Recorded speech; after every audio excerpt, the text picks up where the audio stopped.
Jewelleries లో gratitude sale March 8 నుంచి 11 వరకు ఫ్లాట్ 50% ఆఫ్ ఆన్ విఏ. నమస్తే అమ్మా. నమస్తే తల్లి. అమ్మ, ఇప్పుడు నేను 2 స్టేట్మెంట్స్ చెప్తా. Very good. మీరు దేనికి ఓటేస్తారో చూస్తా. ఏం డబ్బు తింటావా? డబ్బు డబ్బు అంటావు తెల్లారితే. ప్రేమ, అనురాగం, ఆప్యాయత సంపాదించుకోవాలి మనసు అన్నాక కూసంతా. డబ్బు డబ్బు డబ్బు డబ్బు డబ్బే ప్రాధాన్యం కాదు అని ఒక మాట అయితే, డబ్బు లేకుండా జీవితమే లేదు. ప్రేమ, అనురాగ, ఆప్యాయత, ఆత్మీయత కూడా డబ్బుతోనే వస్తుంది. When there is no money there is no love అంటున్నారు. మీరు దేనికి సపోర్ట్ చేస్తారు? జీవితంలో అన్నీ ఉండాలమ్మా. జీవితం పరిపూర్ణంగా ఉండాలంటే మా చిన్నప్పుడు ఎప్పుడో మేము కాలేజీలో చదువుకునే రోజుల్లోనూ, ఉద్యోగం కొత్తగా వచ్చిన రోజుల్లోనూ ఒక సినిమా వచ్చింది. అందులో పాటు ఆకలి ఉండదు, దాహం ఉండదు నిన్ను చూస్తుంటే. సినిమా పాట, ప్రేమలో పడ్డ దైవదాస సినిమా పాట ఏదో అదే పాట. ఆ పాట అవుతుంది, వాళ్ళు పెళ్లి చేసుకుంటారు. చివరికి చాలా హీన స్థితిలోకి వెళ్ళడం, చాలా ఇబ్బందులు పడడం అవన్నీ ఉన్నాయి. అంటే అప్పుడు మా పక్కన ఒక పెద్ద ఆవిడ ఉన్నారు. ఆ పాట విని, సర్లే అందరూ కూడా ఎవరో వాళ్ళని చూస్తే చాలు దేశంలో ఆర్థిక పరిస్థితి చక్కబడిపోతుందన్న. అంటే ఆకలి దాహం లేకపోతే ఆర్థిక పరిస్థితులు చక్కబడిపోతాయి కదా, ఖర్చే ఉండదు. అదే అంట. ప్రేమ, ఆప్యాయత, అనురాగం ఇవన్నీ ఉండాలి జీవితంలో. వాటితో పాటు ధనం ఉండాలి, డబ్బు కాదు. ధనం అగ్ని ధనం వాయు ధనం ఇంద్రో ధనం వసు అని. ధనం అంటే ఇప్పటికిప్పుడు మనం ఉపయోగించుకోవడానికి కావాల్సింది ధనం. గుప్పెడు అన్నం ధనం, ఒక గ్లాసుడు నీళ్లు ధనం.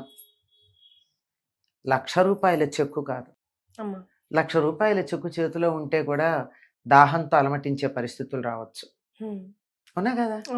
కనుక ధనము అంటే ఏదంటే అప్పటికప్పుడు ఉపయోగించింది ఉండాలి.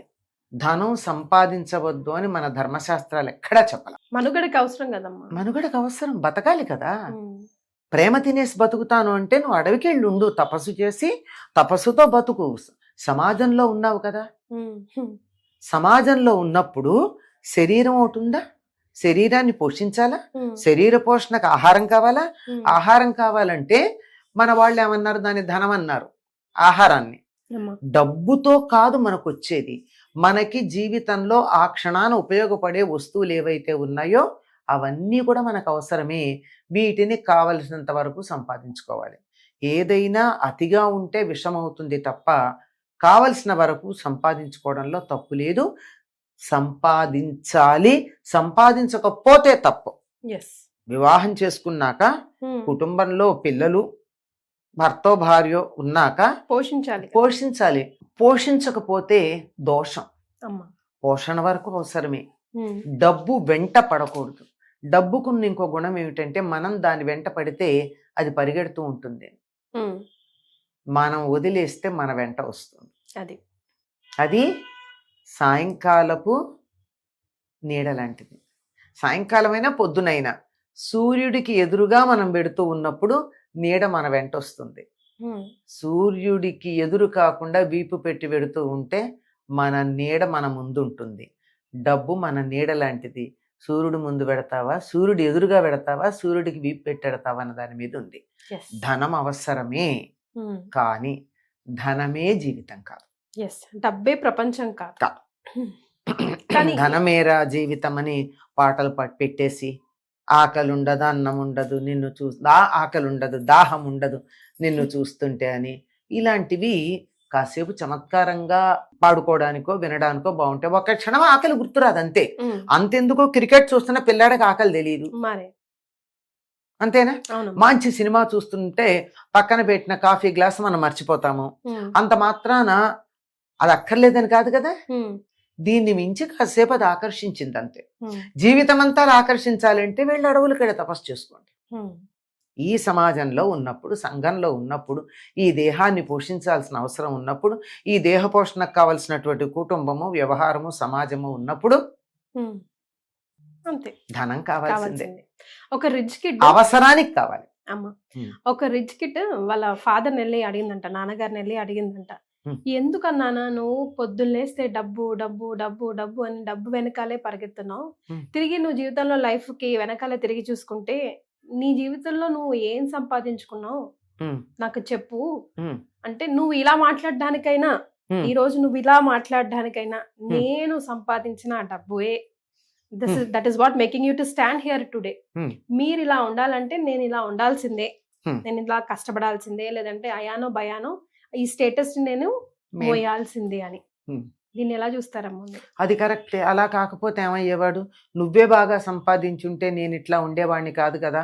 నువ్వే గాని బాగా సంపాదించుంటే నాకు ఎంసెట్ ర్యాంక్ ఏదొచ్చిన సీటు కొనిపెట్టేవాడివి కదా, నువ్వే బాగా సంపాదించుంటే ఇంతకన్నా మంచి మొగుడిని కొనిపెట్టేవాడివి కదా అని పిల్లలు తండ్రిని అడిగే పరిస్థితి ఉంది. అది ఉంది సమాజంలో, ఇది ఉంది. రెండింటి మధ్య బ్యాలెన్స్ చేయాలి. ఏది అదొక్కటి పరమార్థం కాదు. ప్రేమ కావాలి, కానీ ఆ ప్రేమని మెయింటైన్ చేయడానికి కావలసినటువంటి ఆధారం కూడా కావాలి. బతికుంటే కదా మనం ప్రేమని పంచేది, పెంచుకునేది, తెచ్చుకునేది, ఇచ్చేది.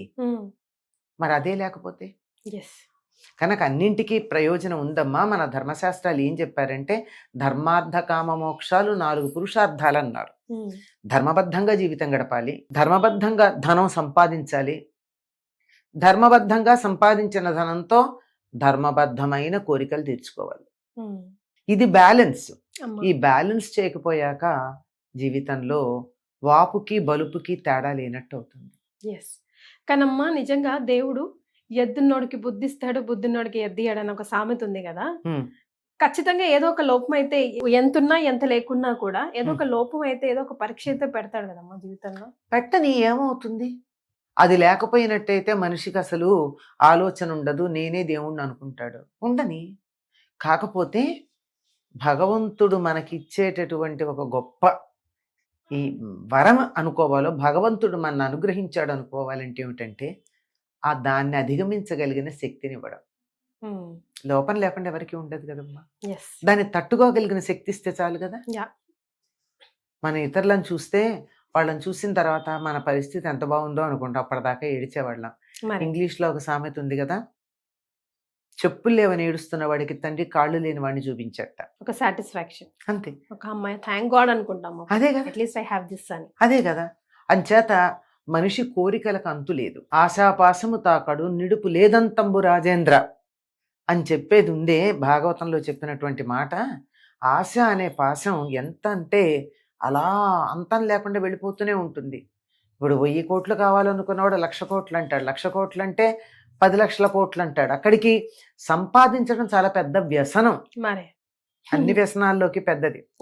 అంచేత అలా సంపాదించుకుంటూ పెడితే దాంట్లోనే మునిగిపోతారు. కానీ చివరికి వెనక్కి ఆ చిన్నపిల్ల అడిగిందే ధనవంతుడి కుమార్తె, అట్లా ఏం సాధించాను అన్నది ఉంటుంది.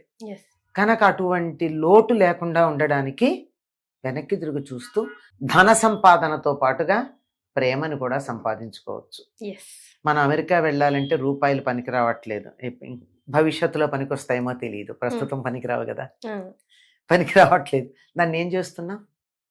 మన రూపాయలతో డాలర్లుగా మార్చుకుంటున్నాం. అట్లాగే మన దగ్గర ఉన్నటువంటి ధనాన్ని ప్రేమగా మార్చుకునే మార్గాలు ఉన్నాయి, అలా చేసుకోవచ్చు. సూపర్ అమ్మా. ఆన్ దిస్ నోట్ ధన్యవాదాలు.